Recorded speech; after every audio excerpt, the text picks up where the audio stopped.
The late afternoon sun cast long shadows across the manicured gardens of Windsor Castle as Princess Charlotte walked slowly along the gravel path, her small shoulders drooping with the weight of disappointment. At 9 years old, she had learned that being a princess meant more than pretty dresses and tiaras. It meant constant expectations, endless lessons, and very little room for the kind of fun that other children her age enjoyed. Charlotte had spent the morning in her French tutor's study, struggling with conjugations that seemed to twist her tongue into knots. Mathematics followed, where she stared at numbers that danced mockingly across the page, refusing to make sense no matter how hard she concentrated. Then came deportment lessons with Lady Pemberton, who clicked her tongue disapprovingly every time Charlotte's posture wasn't perfectly straight or her curtsy wasn't executed with the precise angle of deference expected of a royal child. The worst part had come during her piano lesson. Charlotte loved music, but her fingers seemed too clumsy for the delicate pieces her instructor insisted she master. When she had stumbled through Chopin's Minute Waltz for the third time, missing the same difficult passage, she had finally burst into tears of frustration. Her instructor, a stern woman with silver hair pulled back so tightly it seemed to stretch her features, had simply handed her a handkerchief and suggested more practice was needed. Now, as Charlotte wandered through the rose garden, she could hear the distant sounds of other children playing in the nearby village.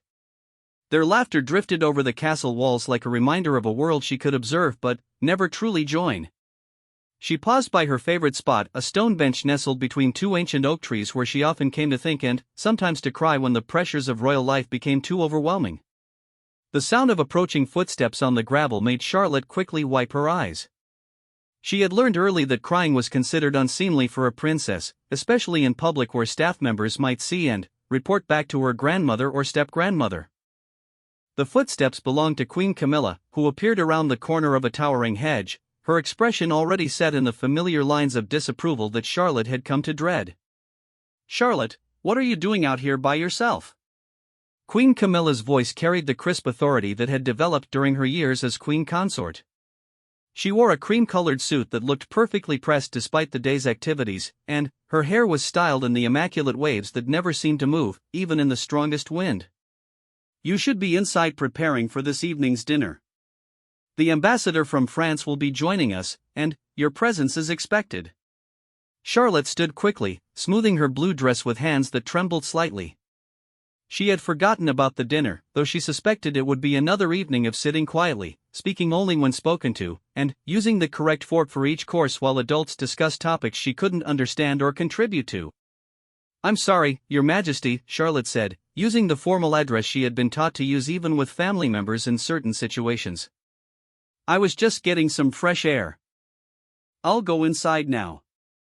But Queen Camilla's sharp eyes had noticed the telltale redness around Charlotte's eyes, the slight puffiness that spoke of recent tears.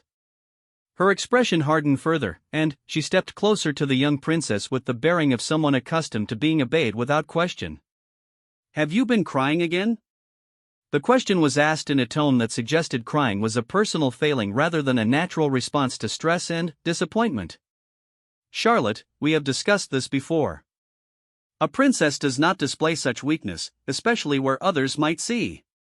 What if one of the gardeners had walked by? What if a photographer with a long lens had been lurking beyond the walls?" Charlotte's heart sank as the familiar lecture began. She had heard variations of it many times before, usually delivered by different members of the royal household when her composure slipped. The message was always the same: her feelings were less important than appearances, her struggles less significant than the image she was expected to maintain. "People look to the royal family for stability, for strength," Queen Camilla continued, her voice rising slightly with each word. "They don't want to see a princess who falls apart at the first sign of difficulty. Your father had to learn this lesson, as did your grandfather, and his father before him. It's part of your heritage, part of your duty." The words stung because Charlotte knew they came from a place of genuine concern for the monarchy's reputation. Queen Camilla wasn't being cruel for cruelty's sake, she truly believed that emotional restraint was necessary for royal effectiveness. But, to a 9-year-old girl who felt overwhelmed by expectations she didn't fully understand, the message felt like a rejection of her basic humanity. "I understand that your lessons are challenging," Queen Camilla said, pacing back and forth in front of the bench where Charlotte stood frozen. "But excellence requires sacrifice. Your great-grandmother, Queen Elizabeth, understood this from a very young age. She never allowed herself the luxury of self-pity, even during the darkest days of the war when bombs fell on London and the future of the monarchy hung in the balance. Charlotte nodded, though the comparison to Queen Elizabeth felt impossibly overwhelming. How could she ever live up to such a legacy? How could a girl who struggled with French conjugations and piano pieces possibly measure up to a queen who had guided the nation through decades of change and challenge? You have advantages that most children could never dream of, Queen Camilla continued, gesturing toward the magnificent castle that rose behind them. The finest education, the most talented instructors, opportunities that will prepare you for a life of service and purpose. But none of that matters if you cannot control your emotions, if you cannot present yourself with the dignity befitting your position. The lecture continued for several more minutes, covering topics that had become painfully familiar to Charlotte: the importance of duty over personal desire, the necessity of putting the crown's reputation above individual comfort, the weight of history and expectation that rested on every member of the royal family. Queen Camilla spoke with the passion of someone who had learned these lessons the hard way, through years of public scrutiny and media criticism that had only intensified after she became queen consort. What neither Charlotte nor Queen Camilla noticed was the figure standing just out of sight behind the ancient oak tree closest to their position. Royal Protection Officer James Harrison had been conducting his routine security sweep of the gardens when he heard voices and had stopped to ensure that the conversation was not being overheard by unauthorized personnel. In his 15 years of service protecting the royal family, he had witnessed countless private moments, always maintaining the professional discretion that was fundamental to his role. But, as he listened to Queen Camilla's increasingly sharp words, and saw the way Princess Charlotte's small frame seemed to shrink with each criticism, Officer Harrison felt something shift inside his chest. He had a daughter of his own, Emma, who was almost exactly Charlotte's age. Just that morning, Emma had struggled with her own homework, tears streaming down her face as she grappled with long division problems that seemed impossibly complex. His wife had comforted Emma with gentle words and patient encouragement, helping her work through each problem step by step until understanding dawned and Emma's tears transformed into a proud smile. The contrast between his daughter's experience and what he was witnessing now created an uncomfortable tension in Officer Harrison's mind. He understood the unique pressures facing the royal family, the constant scrutiny that made every public appearance a performance and every private moment a potential source of scandal if mishandled. But he also understood that Charlotte was still a child, still learning to navigate a world that demanded adult-level composure from someone who hadn't yet reached double digits in age. Officer Harrison had served in the Royal Protection Unit through multiple generations of the family.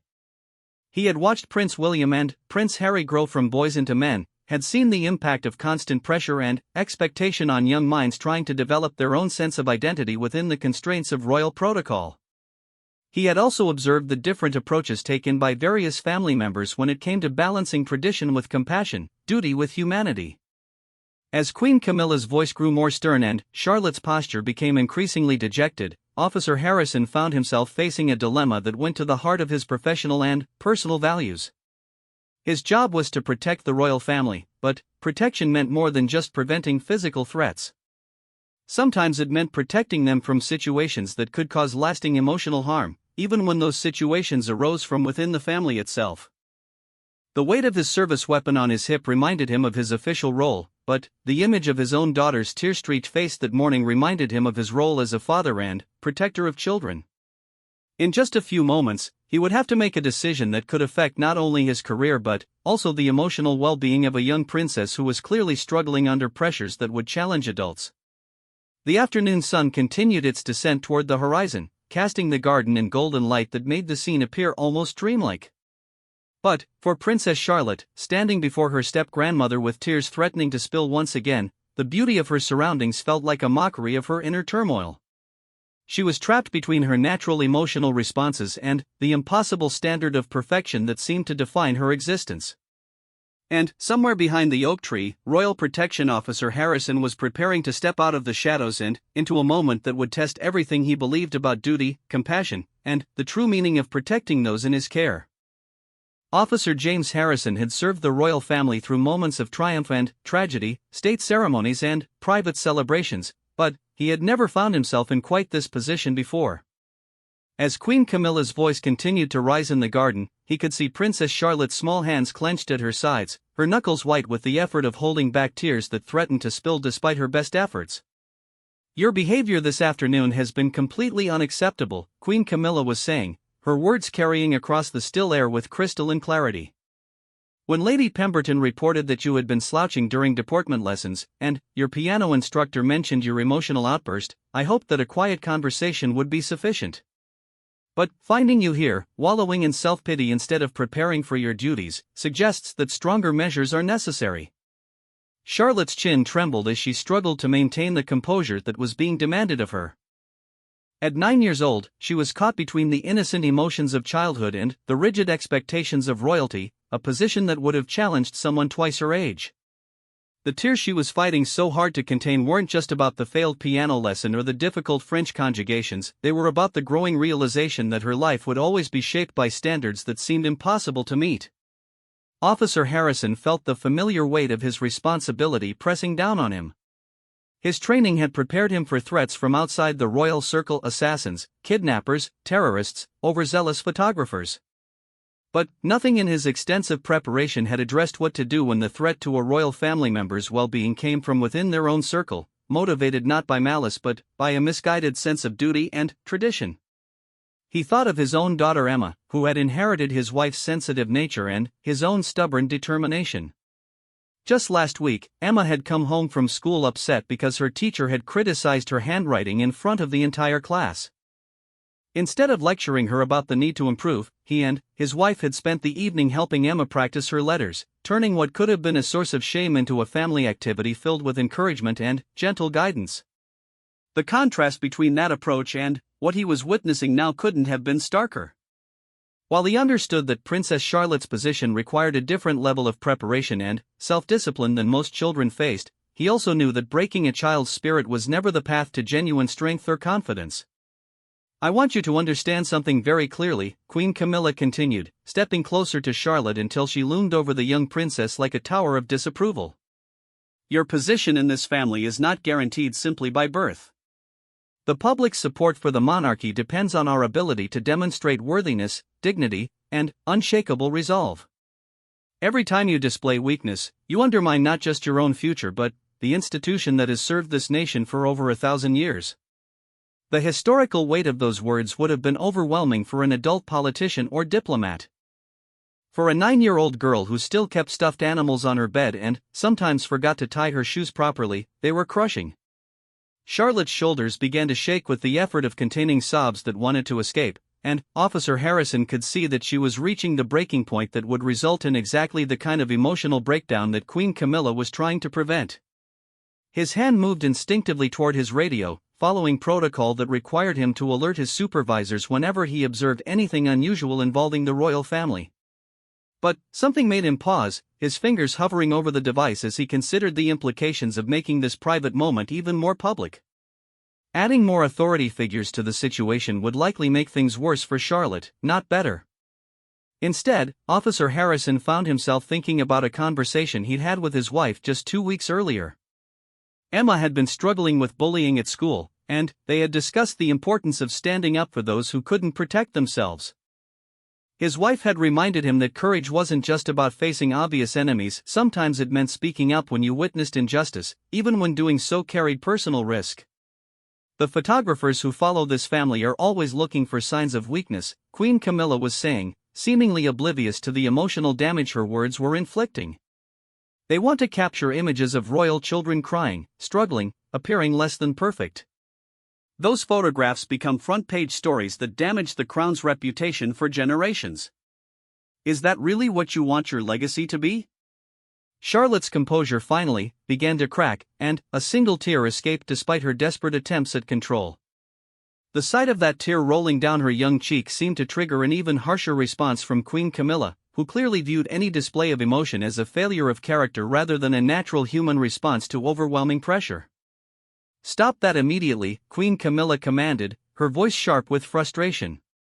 "You are not some common child who can indulge in tantrums when things become difficult. You are a princess of the United Kingdom, and that title comes with responsibilities that cannot be shirked simply because you find them challenging or unpleasant. It was at that moment that Officer Harrison made his decision. He had sworn an oath to protect the royal family from all threats, foreign and domestic, obvious and subtle. As he watched Princess Charlotte's spirit being systematically crushed by someone who claimed to have her best interests at heart, he realized that his oath required him to act, regardless of the personal consequences that might follow. Taking a deep breath, Officer Harrison stepped out from behind the oak tree and into the golden afternoon light. His movement was deliberate and professional, designed to announce his presence without appearing threatening or confrontational. Years of training had taught him how to insert himself into volatile situations with the kind of calm authority that could diffuse tensions rather than escalate them. "Your Majesty," he said, his voice carrying the respectful but confident tone that had served him well throughout his career. "I apologize for interrupting, but there's been a development that requires Princess Charlotte's immediate attention." Queen Camilla turned toward him with the startled expression of someone who had believed herself to be in complete privacy. Her eyes flashed with annoyance at the interruption, but her royal training prevented her from expressing that irritation too openly in front of a member of her security detail. "Officer Harrison, isn't it?" she said, though her tone suggested that she was not pleased by his sudden appearance. What sort of development could possibly require a 9-year-old's immediate attention? It was a reasonable question, and Officer Harrison knew that his next words would determine whether his intervention helped Princess Charlotte or simply made her situation worse. He had perhaps 30 seconds to come up with a plausible reason for his interruption, something that would allow Charlotte to escape this conversation without making Queen Camilla feel that her authority had been directly challenged. "The Duke and Duchess of Cambridge have requested Princess Charlotte's presence in the East Wing," he said, drawing on his knowledge of the castle's layout and the family's typical afternoon schedules. "There's been a change in tonight's dinner arrangements, and they need to discuss Princess Charlotte's role in greeting the French ambassador." It was a carefully crafted explanation that contained just enough truth to be believable while providing Charlotte with a legitimate reason to leave immediately. Officer Harrison knew that Prince William and Kate were indeed somewhere in the castle, and dinner arrangements were frequently adjusted based on protocol requirements that could shift at the last moment. Queen Camilla's eyes narrowed slightly, and Officer Harrison could see her weighing his explanation against her desire to continue the conversation with Charlotte. The mention of the French ambassador added a layer of diplomatic importance that made immediate compliance seem more urgent, while the reference to Charlotte's parents provided a higher authority that even Queen Camilla would hesitate to countermand. "I see," Queen Camilla said after a moment that felt much longer than it actually was. "Well, if the Duke and Duchess require Charlotte's immediate presence, then, of course she must go. But, Princess," she added, turning back to Charlotte with a stern expression, "this conversation is far from over. We will continue discussing your behavior and expectations at a more appropriate time." Charlotte nodded quickly, relief flooding her features as she realized that her ordeal was being temporarily suspended. She looked toward Officer Harrison with gratitude that she was too young to fully hide, though she was careful not to make her appreciation too obvious in front of Queen Camilla. "Thank you, Your Majesty," Charlotte said, executing a curtsy that was actually quite proper despite her emotional state. "I'll go to my parents immediately." As Charlotte began to walk toward the castle, Officer Harrison fell into step beside her, maintaining the professional distance appropriate for a protection officer while ensuring that she didn't have to make the journey alone. Behind them, Queen Camilla stood watching their retreat, her expression unreadable as she processed what had just occurred. The walk back to the castle was conducted in silence, but Officer Harrison could feel the weight of Charlotte's gratitude radiating from her small form. She walked with the careful posture of someone who had been trained never to appear hurried or undignified, but there was a lightness in her step that spoke of genuine relief at being rescued from an impossible situation. As they approached the castle's main entrance, Officer Harrison knew that his intervention had probably bought Princess Charlotte only a temporary reprieve. Queen Camilla's concerns about royal behavior and public perception weren't entirely without merit, and the conversation that had been interrupted would likely resume at some point in the near future. But, sometimes, a temporary reprieve was all that a child needed to gather strength for the challenges ahead. What Officer Harrison didn't know was that their brief interaction was about to set in motion a series of events that would challenge the very foundations of how the royal family approached the balance between tradition and humanity, duty and compassion, public responsibility and private kindness. The great stone corridors of Windsor Castle seemed to stretch endlessly as Officer Harrison accompanied Princess Charlotte toward the east wing. Their footsteps echoed softly against the ancient walls, creating a rhythm that provided a strange comfort after the tension of the garden encounter. Charlotte walked with the measured pace she had been taught since she could barely toddle, but Officer Harrison could sense the emotional turmoil still churning beneath her carefully maintained composure. As they passed beneath portraits of long-dead monarchs whose stern gazes seemed to follow their movement, Officer Harrison found himself wondering if he had made the right choice. His intervention had been instinctive, driven by a protective instinct that went beyond his professional duties, but the potential consequences were only beginning to occur to him. Queen Camilla was not someone who forgot perceived slights, and his interruption could easily be interpreted as a challenge to her authority within the family hierarchy. "Officer Harrison," Charlotte said quietly, her voice barely above a whisper as they turned into a corridor lined with tall windows that looked out over the castle's courtyard. "Were my parents really asking for me?" The question hung in the air between them like a delicate butterfly that could be crushed with a careless word. Officer Harrison knew that lying to a member of the royal family, even a young one, could be grounds for dismissal if discovered. But he also knew that telling Charlotte the truth about his fabricated excuse might undermine the very protection he had tried to provide. "Your parents care about you very much," he said carefully, choosing words that were true without directly answering her question. "They want you to be happy and healthy, and sometimes that means making sure you get a break when things become overwhelming." Charlotte nodded, seeming to understand the diplomatic nature of his response. Despite her young age, she had already learned to navigate the complex world of royal communication where direct statements were often replaced by carefully crafted implications that allowed everyone to maintain their dignity. They continued walking in comfortable silence until they reached the east wing, where the sounds of normal family life drifted through the heavy wooden doors. Officer Harrison could hear Prince William's distinctive laughter mixing with Kate's gentle voice and the excited chatter of Prince George and Prince Louis playing some sort of game that involved a great deal of running around and good-natured arguing about rules. "Perhaps you should join your family," Officer Harrison suggested, gesturing toward the sounds of domestic happiness that seemed so different from the formal atmosphere of Charlotte's encounter with Queen Camilla. "I'm sure they would enjoy your company."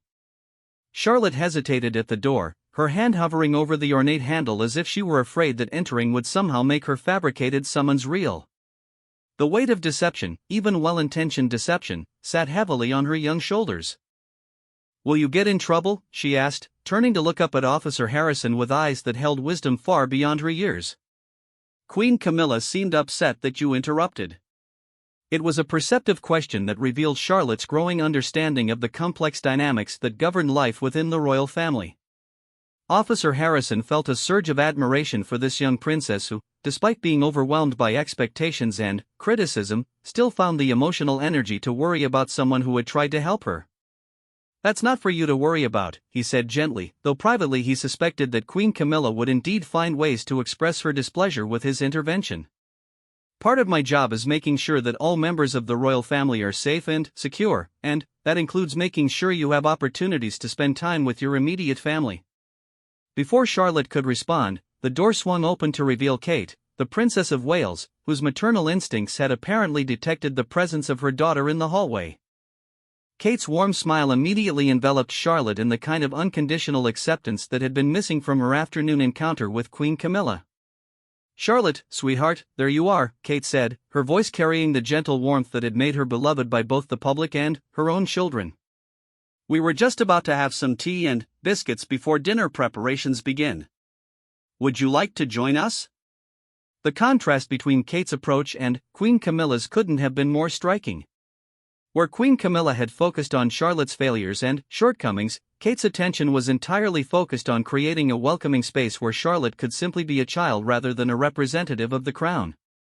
"Thank you, Officer Harrison," Kate added, acknowledging his presence with the kind of gracious recognition that had made her popular with staff throughout the royal household.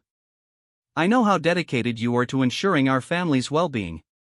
There was something in Kate's tone that suggested she understood more about the afternoon's events than she was letting on.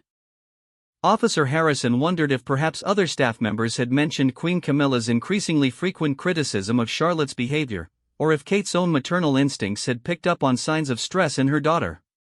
As Charlotte disappeared into the warmth of her family's private space, Officer Harrison found himself alone in the corridor with his thoughts and the growing realization that his career had probably just taken a dramatic turn. He had spent 15 years building a reputation for discretion and reliability, but his intervention in the garden might be interpreted as overstepping boundaries that were fundamental to the relationship between staff and family. The weight of his radio on his belt reminded him that he should probably report the incident to his supervisors, but he found himself reluctant to put the afternoon's events into an official report that would become part of the permanent record. The protection of the royal family extended beyond physical security to include preservation of their privacy and dignity, and filing a report about family tensions seemed to violate that principle. Instead, Officer Harrison decided to continue his routine security sweep, hoping that time might provide clarity about how to handle the situation. As he walked through the castle's familiar corridors, checking locks and monitoring the various security stations that ensured the royal family's safety, he found his thoughts returning to the image of Charlotte's tear-stained face and Queen Camilla's harsh words. What he didn't know was that Queen Camilla had not returned to the castle immediately after their encounter in the garden. Instead, she had remained standing among the roses, replaying the conversation in her mind and growing increasingly frustrated with what she perceived as Officer Harrison's inappropriate interference in family matters. From Queen Camilla's perspective, the incident represented more than just an interruption. It was a challenge to the hierarchical structure that kept the monarchy functioning smoothly. If staff members began second-guessing the family's internal decisions about child-rearing and discipline, it could lead to a breakdown in the careful balance of authority and respect that maintained order within the royal household. As the afternoon sun continued its descent toward the horizon, Queen Camilla made her own decision about how to handle Officer Harrison's intervention. She began walking back toward the castle with the determined stride of someone who had concluded that swift action was necessary to prevent a dangerous precedent from being established. Meanwhile, inside the East Wing, Charlotte was gradually beginning to relax as she found herself surrounded by the uncomplicated love of her immediate family. Prince William had scooped her onto his lap for an impromptu tickling session that dissolved the last of her afternoon's tension into giggles and squeals of delight. Prince George and Prince Louis had abandoned their previous game to include their sister in a new activity that involved building elaborate structures out of cushions and blankets. Kate watched her children play with the satisfied expression of a mother who understood that sometimes the most important gift she could give them was simply the freedom to be children. She had her own complicated relationship with royal expectations, having married into the family as a commoner who had to learn protocols and traditions that governed everything from how to hold a teacup to how to interact with foreign dignitaries. But Kate had also observed the toll that constant pressure could take on young minds, and she had made a conscious decision that her children would experience as much normal childhood joy as possible within the constraints of their unique situation. She believed that confidence and resilience came from feeling loved and accepted, not from being constantly criticized and corrected. As evening approached and the family prepared to separate for their individual dinner preparations, Charlotte gave her mother an extra-long hug that spoke volumes about her need for reassurance and comfort. "Mummy," Charlotte whispered into Kate's ear, "do you think I'm a disappointment?" The question pierced Kate's heart like a physical blow, revealing the depth of insecurity that Charlotte had been carrying despite her family's best efforts to shield her from excessive pressure. Kate held her daughter tighter, feeling the fragile bones and rapid heartbeat that reminded her how very young Charlotte still was. "Oh, my darling girl," Kate murmured, her voice thick with emotion. "You could never, ever be a disappointment. You are brave and kind and intelligent and funny, and your father and I are so very proud of you every single day." But, even as Kate offered comfort and reassurance to her daughter, she was making her own decision about the afternoon's events. The fact that Charlotte had been reduced to questioning her own worth suggested that something needed to change in how the family approached her education and development. Kate had always been diplomatic in her dealings with Queen Camilla, recognizing the older woman's genuine desire to prepare the children for their future roles, but there were limits to how much criticism any child could absorb without lasting damage. As the family dispersed to prepare for the evening's formal dinner, none of them could predict that Officer Harrison's moment of protective instinct was about to set in motion a series of conversations and confrontations that would force the entire royal household to examine their priorities and methods. The question of whether duty required the sacrifice of childhood happiness was about to be tested in ways that would reveal fundamental differences in how various family members viewed the balance between tradition and humanity. The stage was set for a conflict that would challenge not only individual relationships but also the very principles that guided the modern monarchy's approach to raising the next generation of royal children in an age where public expectations and private realities often seemed impossible to reconcile. The formal dining room at Windsor Castle had been transformed for the evening's diplomatic dinner, with crystal chandeliers casting warm light over mahogany tables set with the finest china and silverware that had served the royal family for generations. The French ambassador, a distinguished gentleman named Philippe Dubois, had arrived precisely on time, bringing with him the kind of practiced charm that made international diplomacy possible even during the most challenging political circumstances.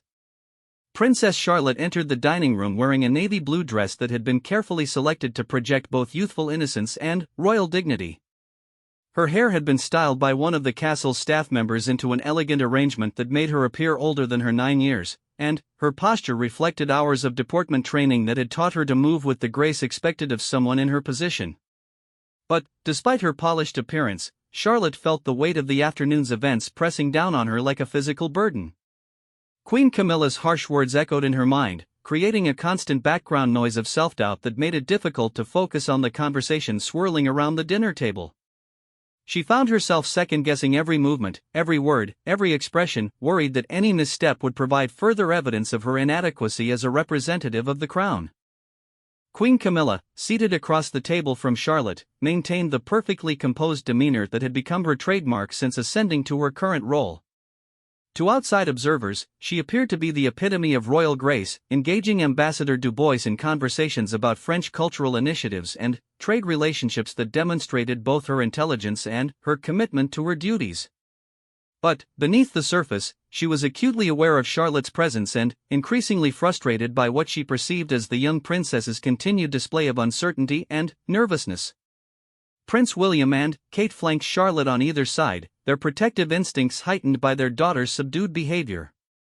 William had spent years learning to navigate the complex dynamics of royal family gatherings, and his experience told him that something was troubling Charlotte beyond the normal nervousness that might be expected from a child attending her first diplomatic dinner. Kate's maternal radar was even more finely tuned, picking up subtle signs of distress that others might miss entirely. The conversation flowed through topics ranging from climate change initiatives to cultural exchange programs, with Ambassador Dubois proving to be an engaging guest who seemed genuinely interested in the perspectives of all family members, including Charlotte. When he asked her about her studies in French, Charlotte's response was technically correct but delivered with a hesitancy that suggested she was more concerned about avoiding mistakes than expressing genuine interest in the subject. "Princess Charlotte's French pronunciation is really quite remarkable for someone her age," Ambassador Dubois said kindly, clearly attempting to put the young princess at ease. "I understand from your grandmother that you've been working particularly hard on your language studies." The comment was meant as encouragement, but it had the unintended effect of drawing Queen Camilla's attention back to Charlotte's academic performance. Queen Camilla's smile remained perfectly in place, but there was a subtle tension in her voice when she responded. "Charlotte has indeed been dedicated to her studies," Queen Camilla said, her words carrying implications that only family members would fully understand. "Though I believe there's always room for improvement when it comes to applying oneself with the focus that her position demands." The criticism was delivered with such diplomatic politeness that Ambassador Dubois likely interpreted it as the kind of gentle encouragement that loving grandparents often provided. But Charlotte felt the sting of disapproval hidden beneath the gracious words, and her appetite for the carefully prepared meal vanished entirely.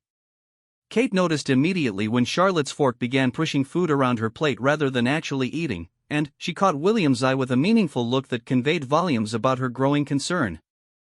They had both worked hard to create an environment where their children could develop confidence and resilience, but they were beginning to realize that their efforts were being undermined by well-intentioned but misguided pressure from other family members.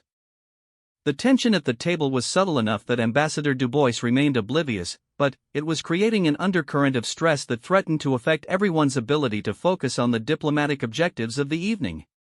Prince William found himself torn between his respect for Queen Camilla's position and his instinct to protect his daughter from criticism that seemed both excessive and counterproductive. As the evening progressed, Charlotte's discomfort became increasingly visible to anyone who knew her well. Her responses to questions became shorter and more careful, Her posture grew more rigid, and the natural sparkle that usually characterized her interactions with adults seemed to dim with each passing minute. By the time the main course was being served, it was clear to both William and Kate that their daughter was struggling to maintain the composure that was expected of her. Meanwhile, in a different part of the castle, Officer Harrison was conducting his evening security briefing with his team when his supervisor, Chief Inspector Margaret Thompson, requested a private conversation. Thompson was a veteran of Royal Protection Services who had earned her position through decades of exemplary service and reputation for handling delicate situations with both firmness and discretion. "James, I've received some concerning information about an incident this afternoon involving Princess Charlotte and Queen Camilla," Thompson said, her tone carefully neutral as she closed the door to her office. "I'm told that you interrupted a private conversation between them in the garden." Officer Harrison felt his stomach tighten as he realized that Queen Camilla had indeed reported the incident. He had hoped that perhaps the matter